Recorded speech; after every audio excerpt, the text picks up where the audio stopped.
সকাল 10টা। ভার্সিটির ক্যাফেটেরিয়া একটু একটু করে জমতে শুরু করেছে।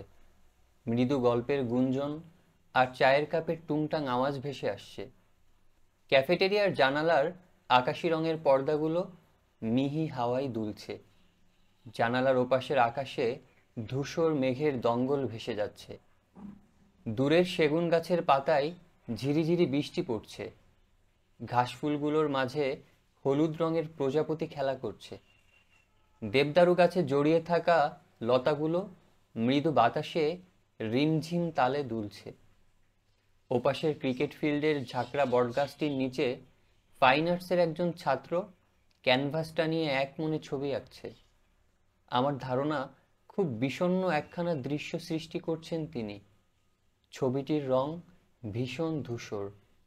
এমন ঘোর বরিশার মেঘমেদুর দিনে কেউ সুখকর কোনো ছবি আঁকতে পারে তা বিশ্বাস করা আমার পক্ষে বেশ কষ্টসাধ্য। ট্রান্সমিশন লাইনে অজস্র পানির ফোঁটা জমে আছে। ভাবখানা এমন, এই বুঝি টুপ করে ঝরে পড়বে সব। ঠিক তার মাঝে ঠাই বসে এক নিঃসঙ্গ ফিঙে মুখ তুলে শূন্য চোখে আকাশ দেখছে। অথচ ঠিক তার দুপা সামনে অজস্র পাখি হৈ হৈ রব তুলছে। অথচ সে কোলাহলের সাথে যেন নিঃসঙ্গ পাখিটির কোনো যোগ নেই। এ যেন স্বেচ্ছার কল্পিত কারাবৃত্তে বসবাস।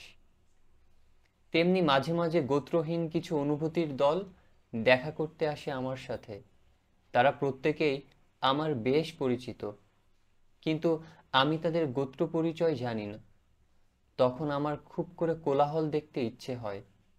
তখন আমি ক্যাফেটেরিয়ার শেষ প্রান্তের জানালার ধারের এই টেবিলে বসে মৃদু কোলাহলে ডুবে যাই। জানালার ওপাশের আকাশের পানে শূন্য দৃষ্টি ফেলে সেসব অনুভূতির সংজ্ঞা খুঁজে ফিরি।